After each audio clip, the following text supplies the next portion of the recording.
I'm Bridget. Welcome to episode 3 of Unflocked, where we work to uncover and expose the evil tactics used by those who pretend to claim God or do claim God, but use him as a shield and a weapon to control and manipulate and abuse other people.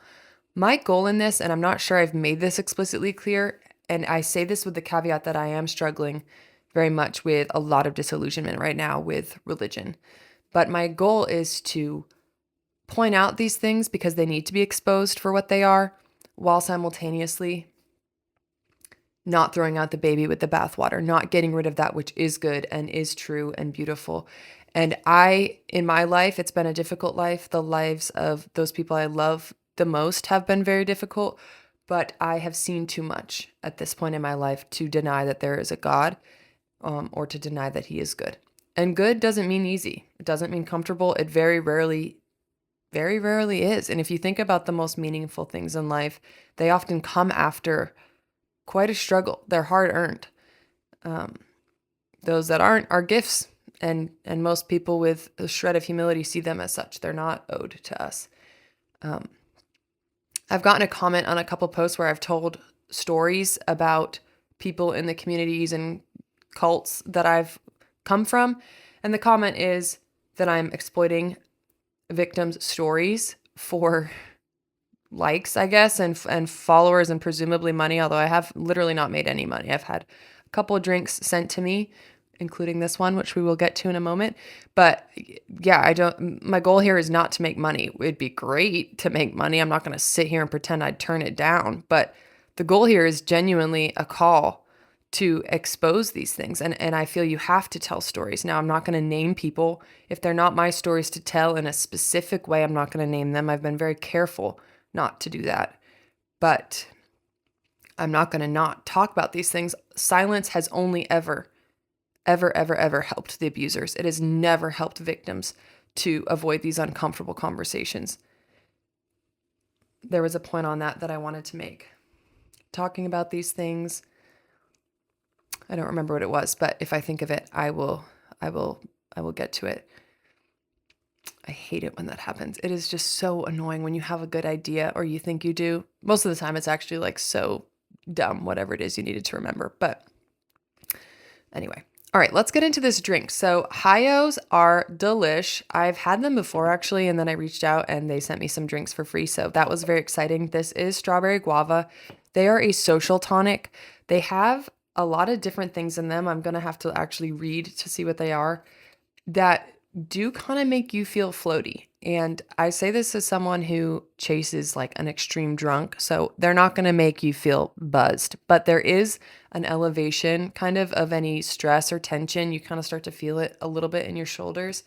Nothing crazy. Like it's not like THC, but it is, yeah, it's just a good feeling. It has adaptogens, nootropics, I might be saying that wrong, and botanicals. So a lot of just like very natural, good things. They're vegan, and there's only 30 calories in a can. So definitely recommend these. I would give these a solid 7 out of 10, which is pretty high.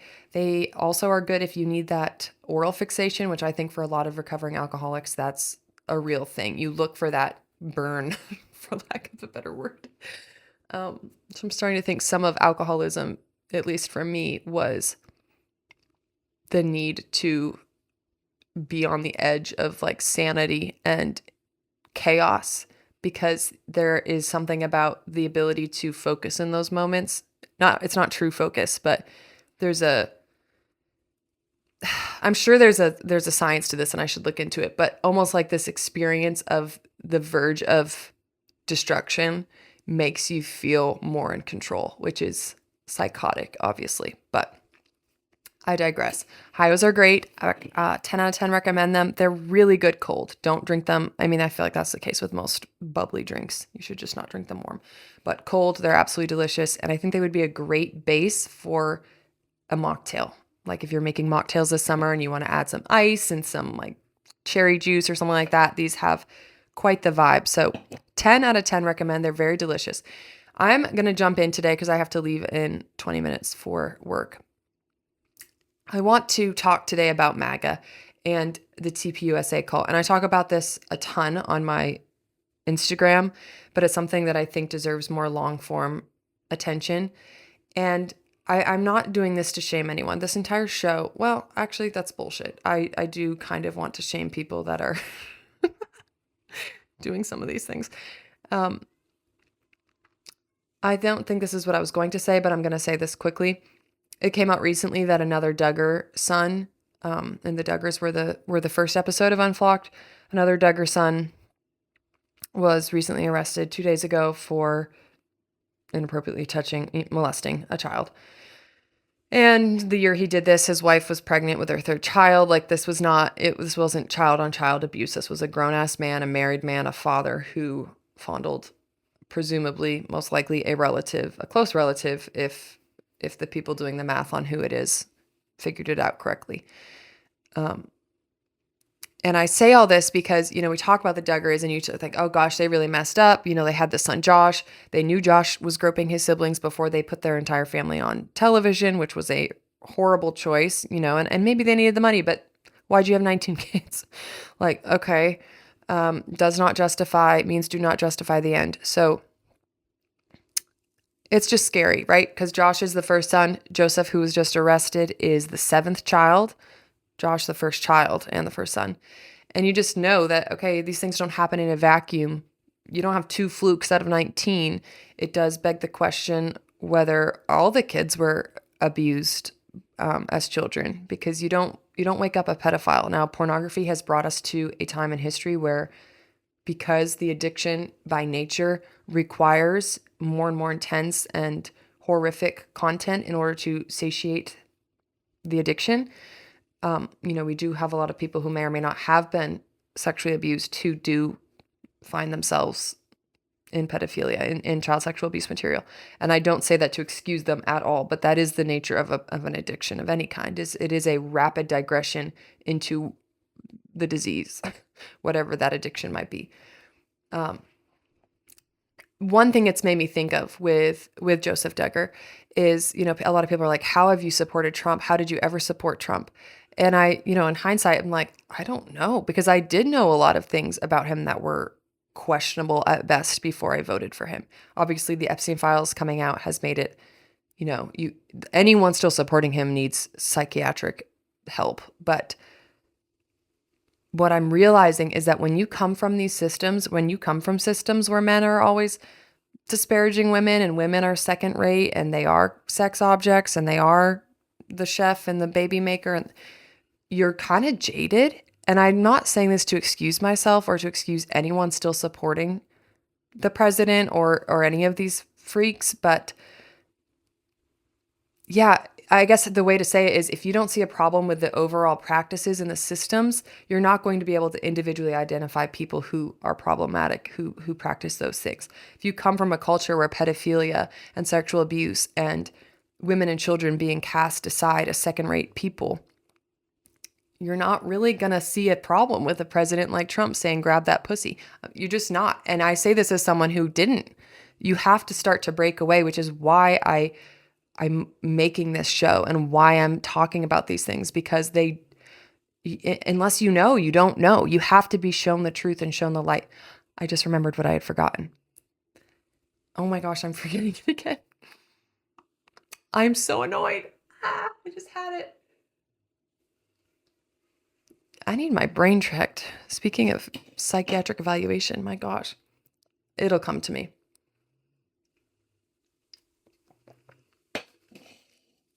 I got it. It's here, and it won't go away. My first job was in politics. Well, my first internship out of college was at the Heritage Foundation.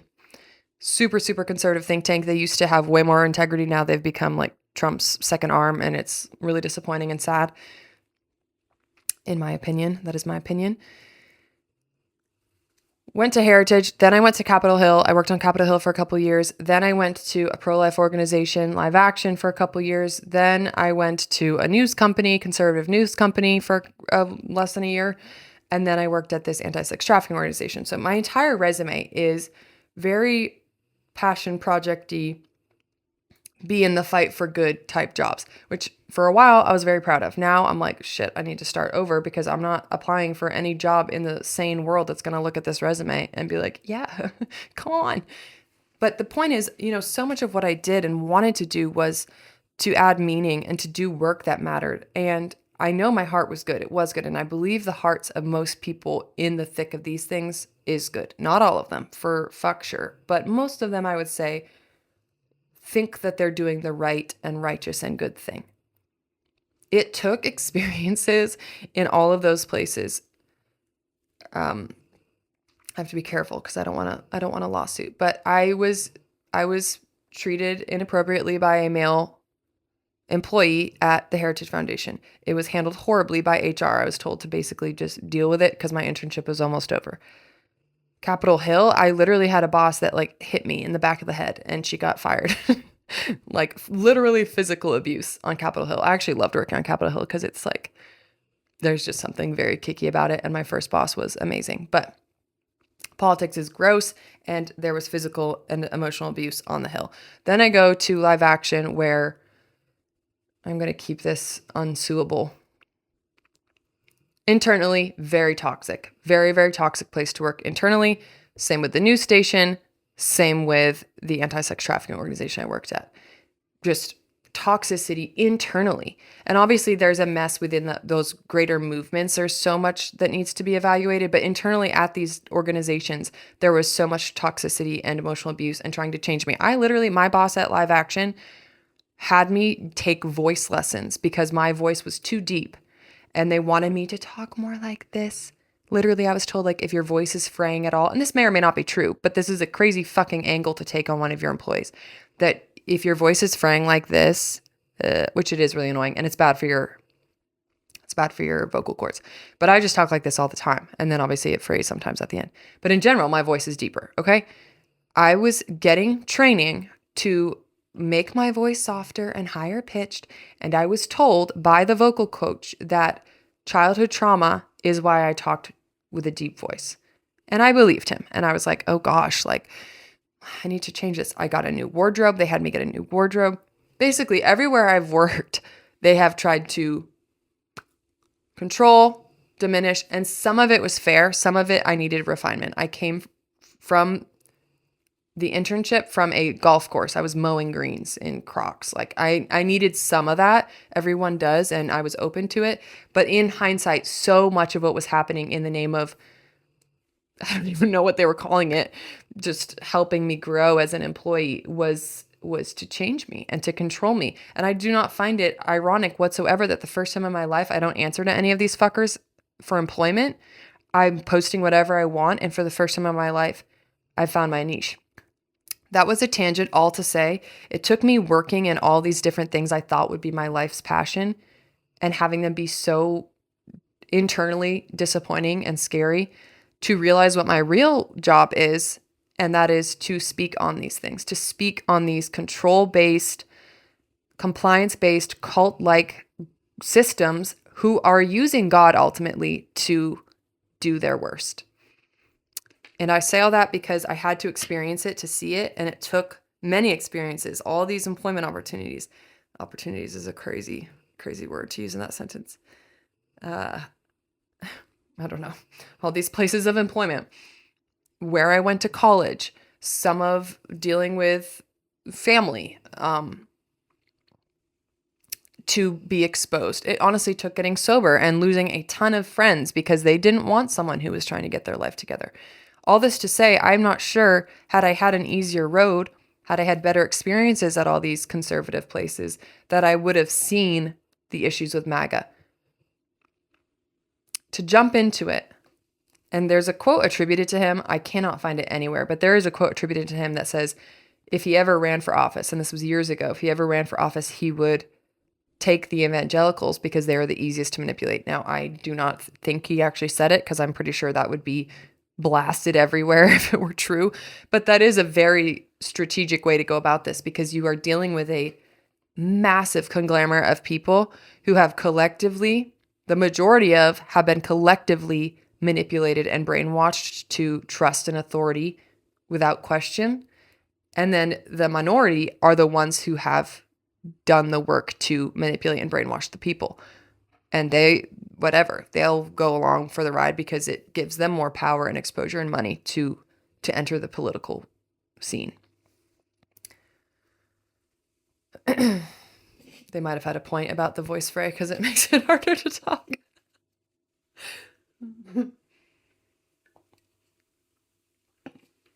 What is so terrifying about a group of people this big is they have tied in their spiritual well-being, something so intimately intrinsic to who we are as people. They have tied in the state of your immortality to your ability or inability to obey, to comply. And here's the thing, a lot of this is true. A lot of it is logical, but a lot of it breaks down. A lot of it breaks down very quickly in terms of what, they've said A plus B equals C, and in certain contexts it does, but there is no movability, no flexibility for nuance, for lived experience, for wisdom, for things that have, for developments in these truths that we've hung our hats on for so long, truths. And a lot of what the modern Christian looks to as natural law, that which is creation telling us what God meant, what God intended, the truths of nature. A lot of what is referred to as natural law is really based fundamentally in Western philosophy. There is no reference to Eastern philosophy, to African philosophy, to other spiritual realities, to truths of psychology and sociology and biology. So you're calling natural law a very limited sect of a very limited school, I would say, of study. It isn't even necessarily all true. Thomas Aquinas and Aristotle and Socrates said some incredible things, some profound things that have, Aristotle was before the time of a monotheistic religion and was saying there has to be one source for good. Like, that's incredible. That's some freaking incredible deductions. And it is true. However, they also said some shit that was not true. Like, they're not infallible. Thomas Aquinas had some sexist freaking positions on women. And he's not God. No one is God but God, right? Unfortunately, you have people, a ton of people, Catholics, Protestants, probably others, pulling from that limited school of study as the be-all, end-all Bible. And those traditions are important. That school of thought is important, but it is very limited and it breaks down. And so you have that already, right? You have a premise that is already lacking in the resources that it pulls from to define truth. Additionally, you have a massive conglomerate of people who have been taught, again, that your adherence to that truth as defined by other people who are fallible, is whether or not you are good, whether or not you are accepted by the rest, whether or not you can even be in church receiving Jesus, whether or not you are damned. And that's crazy. That's a crazy way to control people, and you control them from day dot. And I've said this before. I said this about Anna Duggar, Josh Duggar's wife. She's continued to stand by him. She has, I think, 6 or 7 kids with him. Presumably, to my knowledge, they are all still minors. They might not be when he gets out of jail. Regardless, this is a woman who, in order to leave her husband, it isn't just reconciling like the betrayal, right, of thinking your man is something and he's something else. She also has to, leaving would require her dejecting her entire identity to this point as told and taught and promulgated to her by her family, by her church, by her husband's family. Her entire identity would have to be thrown into the crisis of something else. And people don't know how to do that. We don't have the tools to do that, which is why it is so important we have these conversations exposing these things. Now, the Zionist aspect of MAGA, it genuinely baffles me. It genuinely does, except for that we have been taught, my whole life at least, and I'm 31, Israel are the chosen people. Like, we've just been taught that. So there's been, we're poorly educated in terms of what's going on in each of these places today, or even what went on in history. We know now our history books were written by the people who wanted to control the narrative. So you just have a lot of people who are easy to brainwash, programmed to obey. And then they just believe what daddy tells them to believe. So maybe they don't actually have that strong of opinions on the state of Israel or Zionism or the genocide being committed on the people of Gaza. It's diabolical that they don't. You have to be willfully ignorant at this point to ignore that the Israeli government is slaughtering innocent people and that the United States government is aiding and abetting, and that this war with Iran was a part of all that.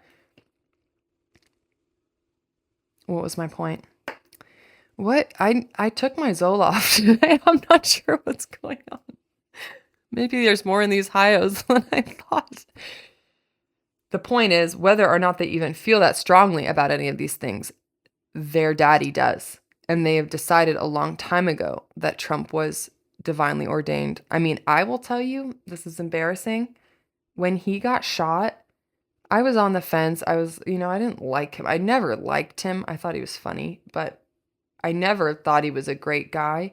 When he got shot, there was an element of God protected him, and that's why they did it. That's why they did it. And in my opinion, they did do that. That was entirely staged. I think that was a lot like the Tyler Robinson situation, where they find a vulnerable, autistic, manipulatable, one-track mind type kid, a reject, a deject, someone who wants to matter, and they recruit them into the cause. They do what they need to do to have their involvement. It is not ironic to me or coincidental at all that the kid who shot at Trump was in a BlackRock video. Like, you can't make this shit up. You really can't. And like, oh, it's coincidence. Guys, at some point you have to start seeing all these coincidences line up and realize, oh, there's some correlation, and that this correlation means something, right? I'm not defending them. I'm really not. I think it's grotesque, especially at the top where there are people with influence. That's why I've called out all these pro-life organizations who have been completely silent on the genocide in Gaza. It's like, you guys are jokes. Your argument for why abortion is wrong is that killing an innocent person is wrong. That's your main premise. And I agree with that premise. But your silence on an issue that would politically maybe lose you some donors, lose you some speaking engagements, lose you some opportunities to visit the White House is diabolically hypocritical, and it calls into question your entire mission. What is your mission? If it isn't actually defending all innocent people and speaking up on their behalf, then it's to make money and it's power and prestige. And these people's podcasts and platforms and kissing up to one another proves my point. It's like, this is an incestual group of people scratching each other's back to get to the top as quickly as possible. And it's gross. It's really gross. It lacks integrity. And then these are simultaneously the same people shaming, calling out, watching reaction videos, and it's so gross. It's like, you guys are sitting here acting like you are the authority on these things. People have looked to you as such because you've told us you are, and we had reason to believe because of the other things you fight for that you do care about these things. But then it's the Pharisees. I do not find it, I keep saying that. It is meaningful to me, is what I will say. That, and I don't know if it's the end times, but that right now the battle we're facing is between good and evil, but there is a very powerful, loud, pharisaical sect, which I would call the MAGA TPUSA institutional conservatives, that is operating right now at a time when the gravest evils are coming out of the Holy Land. Like, that's not small to me, that these things are happening, and that the country that represented the free world and that supposedly cared about these principles of human dignity and human worth and, human rights. The U.S. has always represented, at least outwardly, portrayed themselves as the nation that cared the most about these things. And that was our founding and religious freedom and blah, blah, blah. The American experiment was meant to promote these things. Meanwhile, we are at a time in history where, at the crux of it, the country that represents freedom and individual rights is aiding and abetting the nation committing a genocide in the place where Christ did his work, where he died and rose. And we're a part of that. And then the Pharisaical sect is a part of it. That to me is huge. It's huge.